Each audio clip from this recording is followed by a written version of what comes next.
The events on the 28th of June 1914 by one man assassinating the Archduke Franz Ferdinand unleashed a chain of events that led over the next 5 years to the death of 66 million people. To put that in context, that's the same as the whole population of England, Wales, Scotland and Northern Ireland today. It was a tragedy. This war, which was to be over by Christmas 1914, in fact dragged on for 5 long bloody years until the 28th of June 1919 with the signing of the Treaty of Versailles. And then to compound the tragedy, the Spanish flu pandemic carried away many more millions right across Europe. So the war changed the world forever. It was said to be the war to end wars. If only that had been the case. What you're now going to see is the story of that dreadful war, but you're going to see it through the eyes and the words of the young people of today in 12 episodes.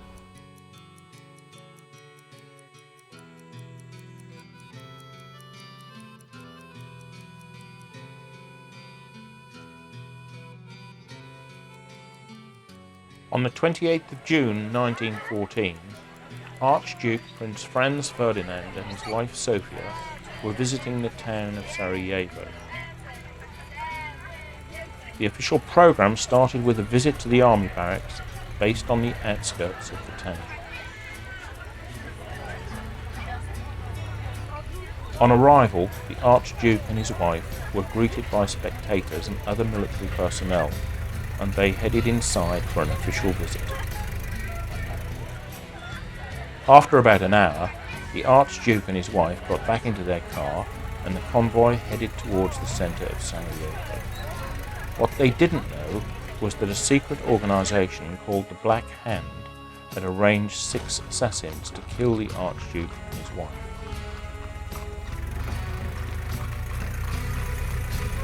On their way into the centre, they encountered 4 of the assassins that did not go ahead with the attempt. As quickly as they appeared, they disappeared.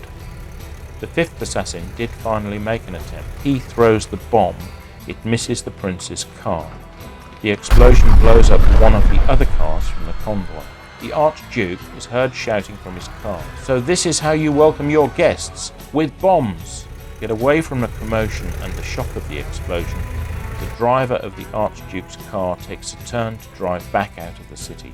As the car is moving down the road, the final assassin, a student, stumbles upon the convoy and takes the opportunity to shoot the Archduke and his wife dead.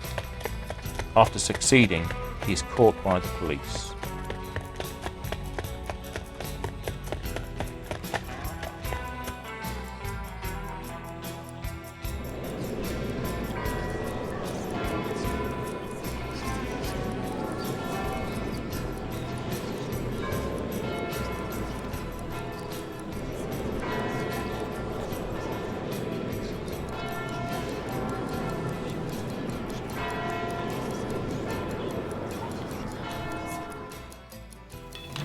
"32 days later, the Great War begins.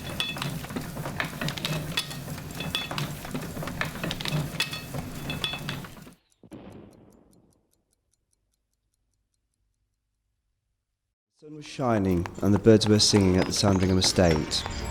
King's estate workers are getting on with their daily tasks and enjoying the summer. The men of E Company had grown up together, and now, as the Royal Norfolk Regiment, they were about to go to war together. Instead of gardening and other tasks they are all used to, they are taught how to fire weapons and fight the enemy.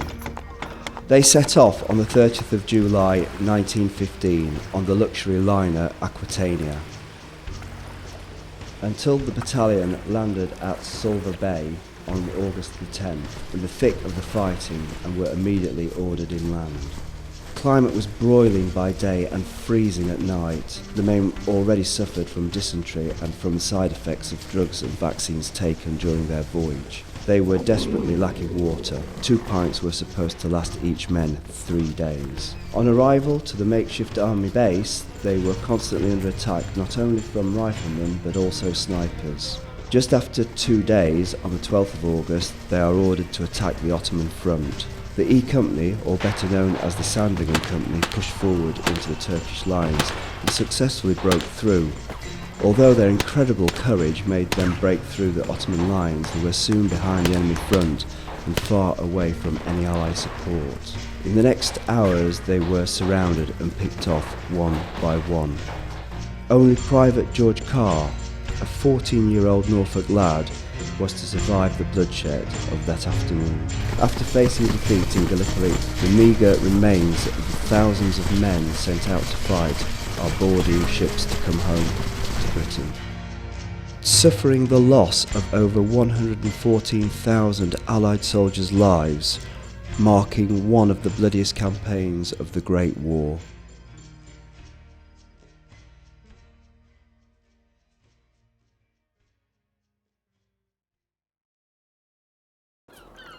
Baltijas jūras krastā zvejnieka ģimene atvadas no sava vienīgā dēla Jēkaba. Visai ģimenei tas ir pārdzīvojuma un neziņas pilns brīdis. Jēkabs kopā ar citiem kurzemniekiem kāpj uz kuģa klāja, lai dotos svešumā. Viņš ir karavīrs. Kaujas laukā Jēkabs pārvarot kara grūtības bija kļuvis drosmīgs un izturīgs. Vēstules no mājām bija vienīgais karavīru iepriecinājums. Mīļie vecāki, ceru, ka jums viss ir labi. Drīz mājās nebūšu, tāpēc jums būs Ziemassvētki jāsvin pašiem. Ar mīlestību Jēkabs. Hospitālī Jēkabs sastop savu draugu Rudolfu. Viņa draugs ir smagi ievainots un jūt, ka dzīvot tam atlicis pavisam neilgi. Tāpēc viņš uzdāvina Jēkabam auseklīti. Sargā to vienmēr. 1918. gads. Daudziem karavīriem tās ir kara beigas. Tūkstošiem cilvēki krituši. Karavīri sakropļoti un ievainoti dodas uz mājām. Viņu starpā arī Jēkabs. Viņš lasa laikrakstu, kurā ir teikts, ka Latvija guvisi neatkarība 1918. gada 18. novembrī. Jēkabs atkal nonāk dzimtenē, neraugoties uz to, ka Britu flote kontrolē stāvokli Baltijas jūras ostās, Vācu dzelzs divīzija un Baltijas landsvērs ir ieņēmuši Kurzemi. Kurzemei jāto brīvai no ienaidnieka, viņš domā. Tumsas aizsagā Jēkabs tiekas ar citiem domu biedriem, lai apspriestos par to, kā viņi varētu piespiest vāciešus atgriezt Ventspili Latvijas valdības kontrolē. Slepus Jēkabs dodas uz Liepāju, lai tiktos ar Latvijas valdību un Britu kara kuģa virsniekiem. Ilgu sarunu rezultātā tika nolemts sūtīt kuģi uz Ventspili. 25. jūlijā rītā uz karaliskā flotes kuģa HMS Whitefriars klāja Jēkabs kopā ar sabiedroto karaspēku vienībām atstāja Liepājas ostu un jau tās pašas dienas pēcpusdienā sasniedza Ventspili. Ieraugot Ventspils ostā Britu kuģi HMS Whitefriars, baltvācu karaspēka daļas steidzami pamet pilsētu, bēgot ņemot līdzi visu, kas ir vērtīgs un noderīgs. Ventspils ir brīva. Ventspilnieki ir sagatavojuši svinīgu sagaidīšanu ar greznotiem godavārtiem un rotātām kazarmām. Pirmais pasaules karš Ventspilī bija beidzies.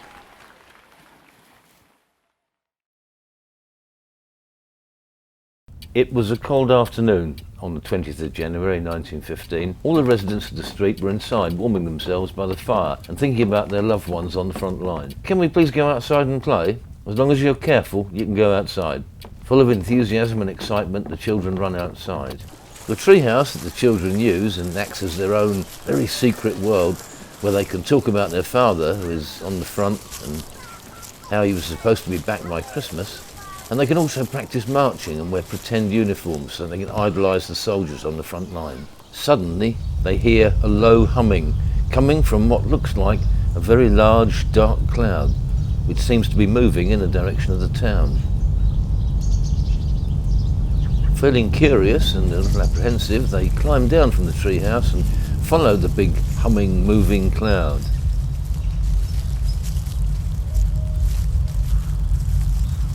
Meanwhile, Mother, with her sister, hearing the ominous sound, look out of the window and try and see what's making it.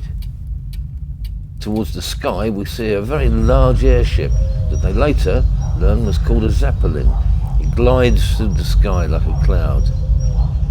As much as it looks like a harmless floating cloud, it's been sent by the Germans to drop bombs. As the Zeppelin is steadily moving over the street where the children live,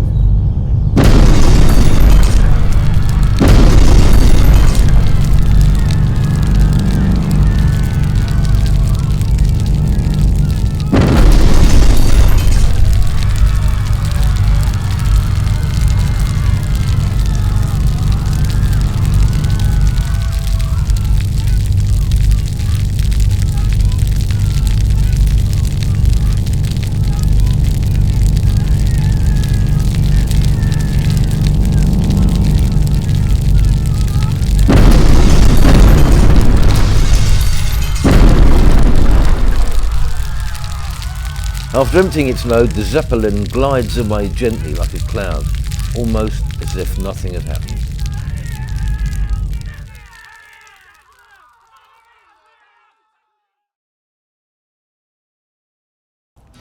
On a chilly and calm morning of September the 17th, William is making his way into the school. The smell of the autumn air and the crunching of twigs underneath his feet were a clear sign that winter was on its way. On his way past his schoolmates in the school corridor, William notices something on the wall that he hasn't seen before, a poster. Chestnut seeds, not the green husks, are required by the government for the Ministry of Munitions. The nuts will replace cereals which have been necessary for the production of an article of great importance in the prosecution of the war. Struggling to contain his curiosity and willingness to help in the war, he almost runs off before reading the last of the wording on the poster. Throughout the day, the boy is talking with his schoolmates about the poster and the opportunity to help in the efforts of the war. They decide that straight after school, they're going to go to the woods to collect as many conkers as they can, and then carry them over to the collection point in the local train station. William is very keen to get home as quick as he can. All he can think about is collecting conkers and helping his father, who is on the front, to win the war once and for all. As soon as he arrives at the house, William runs straight in and heads for the kitchen. "William, is that you? I need you to come upstairs and help me move the wardrobe in your father's bedroom." Unfazed, William ignores his mother's call for help and is urgently looking through the kitchen, searching for something. He finally asks his mother where the bucket is that she uses for mopping the floor. Confused, she tells him it's in the cupboard under the stairs. He rushes to get it and runs straight out the door. On his way to the woods, he sees several other children rushing out of their houses with buckets, cloths and sacks. Once he gets to the local woods, he immediately starts looking for conkers and soon finds a chestnut tree. The hustle and bustle of the woods resembles the usual market as it was before the war, but instead of grains and cloths being sold, it's conkers that are being snatched up by many school children. After a few hours, many of the children have collected as much as they can carry, some struggling to carry their buckets. William emerges out of the woods with his mother's mop bucket full to the brim with conkers. The lady that lives just across the street from the woods looks on in amusement. William is proudly carrying his large bucket full of heavy conkers to the collection point at the local train station. Once he gets there, he takes notice of the large piles of conkers stacked up against the sides of the train carriages. The train, puffing away with thick black smoke coming out of the furnace, slowly pulls away from the station, whilst William looks on and feels a sense of pride for helping the prosecution of the Great War.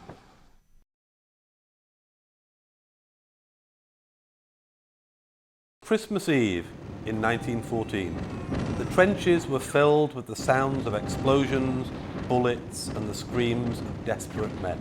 Creeping over the noise of the gunfire were voices of men singing Christmas carols, both in German and English. The little lights of candles appeared along the front. A lone brave soldier pops up from the German trenches.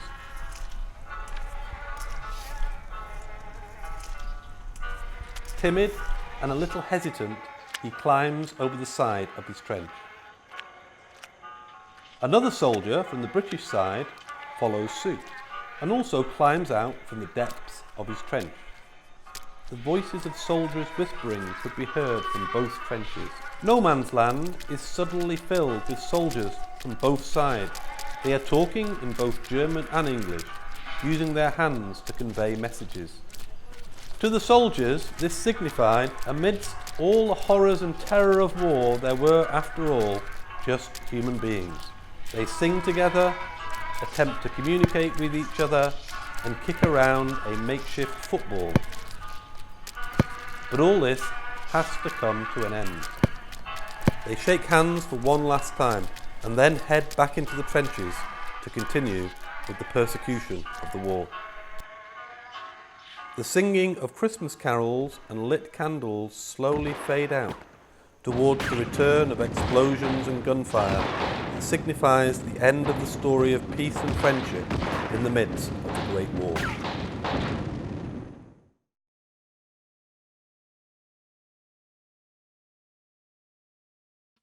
The enlistment office seemed fairly quiet on the Monday morning when John entered to enlist.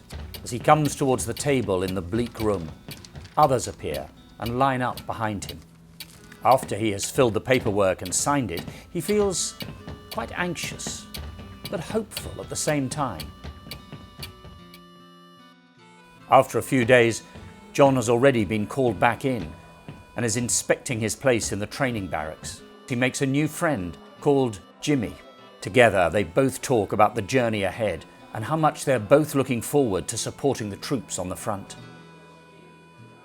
A few weeks in training, and then they're shipped off to fight on the front. Their journey is long and arduous. From travelling on trains and a ship, to walking through destroyed villages on the continent.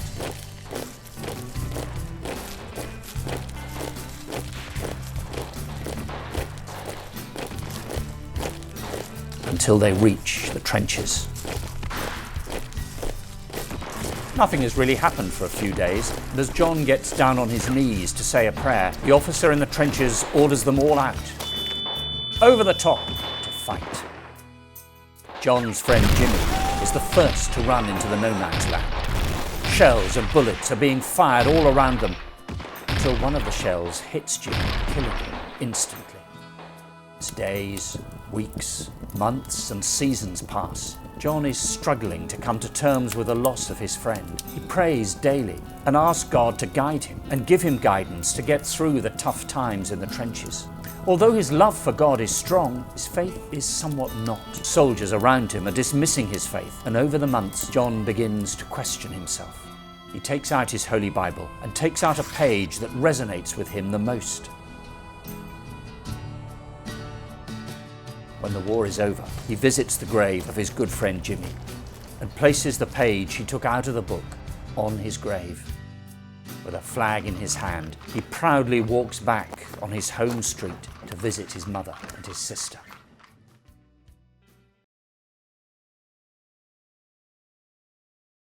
The whole Smith family were having a great day in the living room of their house. They were discussing how their day had been and planning ahead for the rest of the summer. Their joy and happiness is not prolonged, as they found out that war had been declared and people were being called up to go away to fight on the front.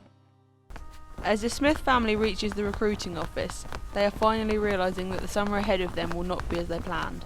As they say goodbye to their loved ones, the joyfulness is overcome by a powerful feeling of sadness. A few weeks later, life has to continue here in Britain. As the mother heads off to work, she leaves John at home on his own.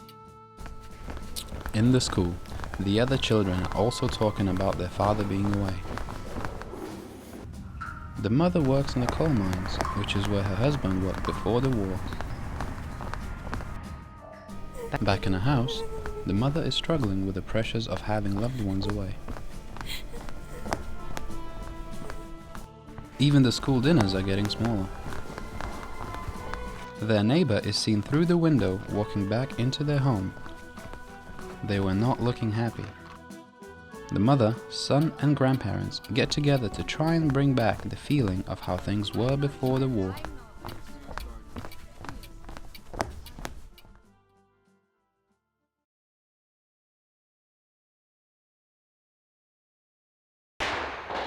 The day started with only a few casualties, and the nurses in the clearing station were aware of the quiet before the morning rush.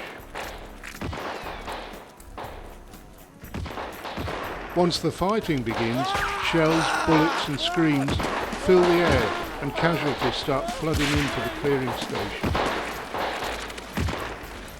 The few brave nurses are trying their very best to help those wounded.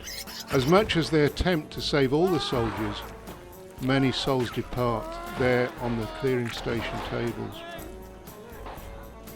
A lack of equipment, a lack of general hygiene are only a few of the things that the nurses and doctors had to deal with. Amputations and other major surgeries had to be completed in mock-up tents, and only then to be put back on a carriage back towards transport that would take them back to a hospital in England. Minor infections were deadly, and the everlasting presence of pests such as rats did not contribute to the hygiene situation. The stresses and horrors of the clearing station affected the nurses and doctors in such a way that some could no longer continue to work on the front and wished to return back home. Once they were back home, the horrors continued to haunt them. Suffering from post-traumatic stress disorder, or as it was known, bomb shock, many struggled to hold down a normal life after the war.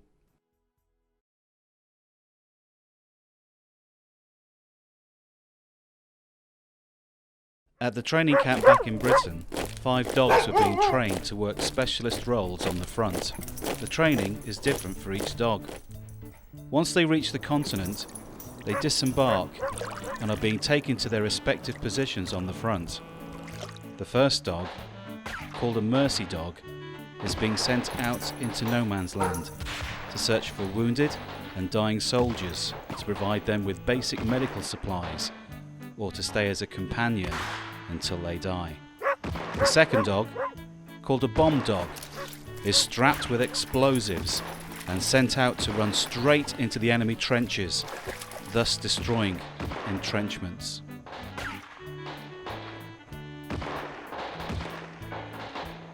The third dog was doing the daily rounds of catching rats and other pests within the trenches. They were called ratters, and in some cases mascots.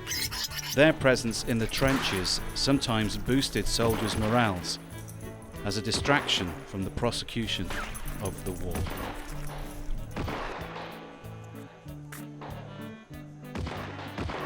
The sentry dog is on patrol with their handler, and all seems normal.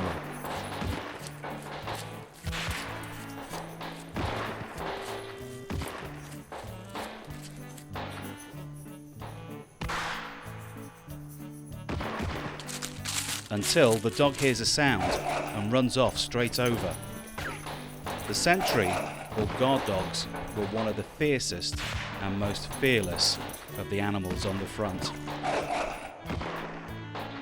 On his way to delivering his message, the comms dog encounters the injured mercy dog. Ignoring the danger of being in the no man's land, the comms dog helps the other to get away from the imminent danger. Many animals played a very important part in the war, and only proved to show that even animals can be heroes.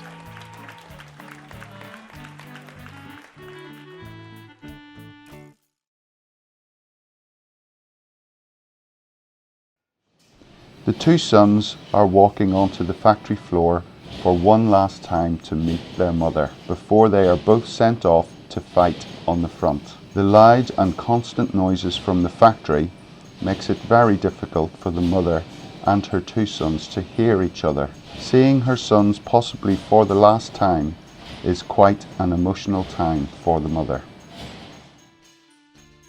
Once the two sons reach an army base, they are each assigned some special tasks. One of the sons is being sent off to train to use the new big metal beasts within the cavalry, and the other will begin training in piloting a flying machine fitted with machine guns for the newly formed Royal Flying Corps. They are both seen fighting in the trenches, one brother using the new metal beast called Big Willie.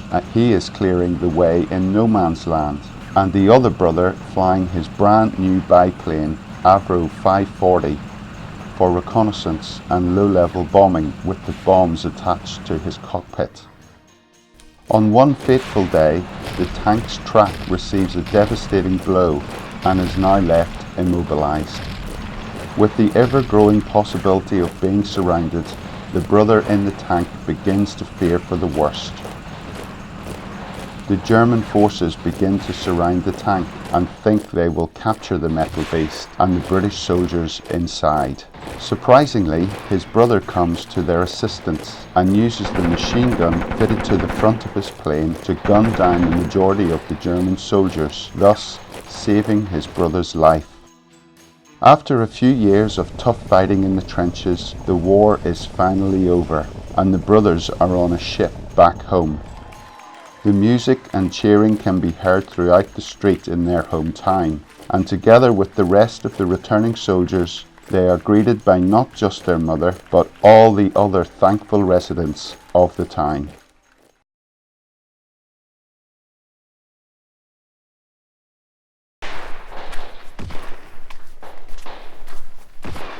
You heard about the document they're going to sign? No? What is it? Supposedly signing a peace agreement. Good. Hopefully this war will end soon then. As the soldiers in the trenches were talking about rumours of signing a document, the representatives of all three sides were making their way to Fox's private train. Annabelle is walking her dog through the woods until she notices a train carriage with the numbers 2419. She is then approached by a cavalryman who, in an angry and stern voice, says, "Get out!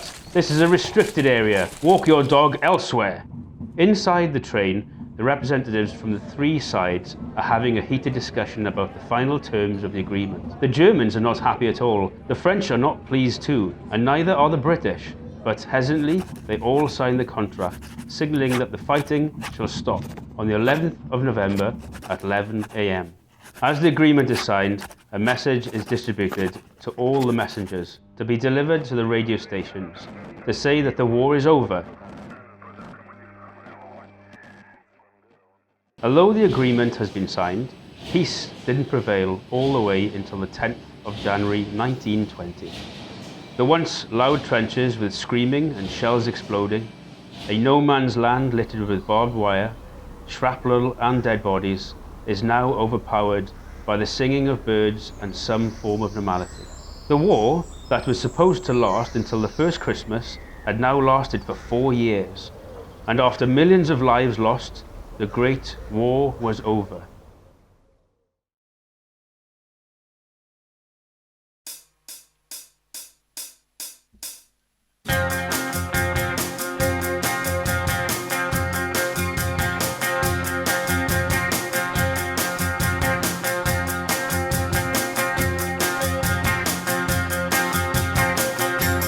After the fighting,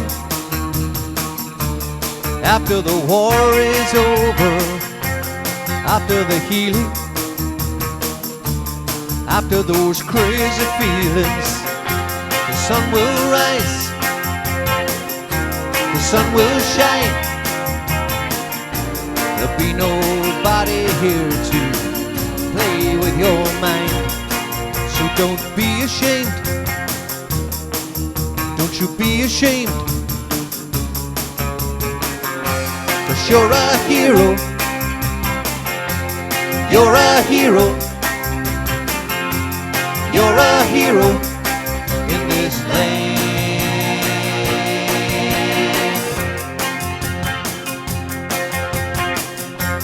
After the morning,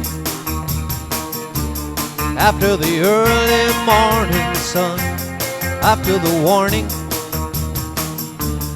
After the early warning gun, the sun will rise, the sun will shine. There'll be nobody here to mess with your mind. So don't be ashamed, don't you be ashamed. 'Cause you're a hero, you're a hero,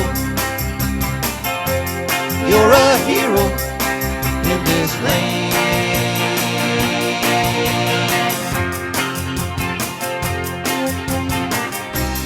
Put the movie in your mind, you're stuck on replay all the time. It's not over till it's over, but for you the war is never over.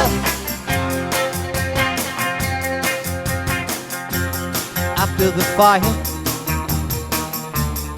after the friendly fire is gone, after the healing, after those guilty feelings, the sun will shine, the sun will rise. There'll be nobody here to mess with your mind. So don't be ashamed, don't you be ashamed. 'Cause you're a hero, you're a hero, you're a hero in this land.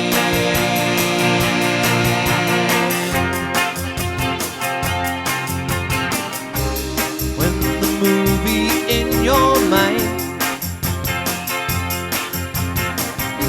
is stuck on replay all the time, it's not over till it's over, but for you the war is never over.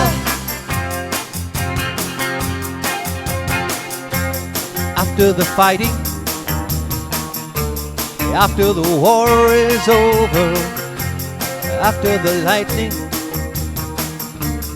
after the lightning strikes you down, the sun will rise, the sun will shine. Nobody here to mess with your mind. So don't be ashamed, don't you be ashamed. 'Cause you're a hero, you're a hero,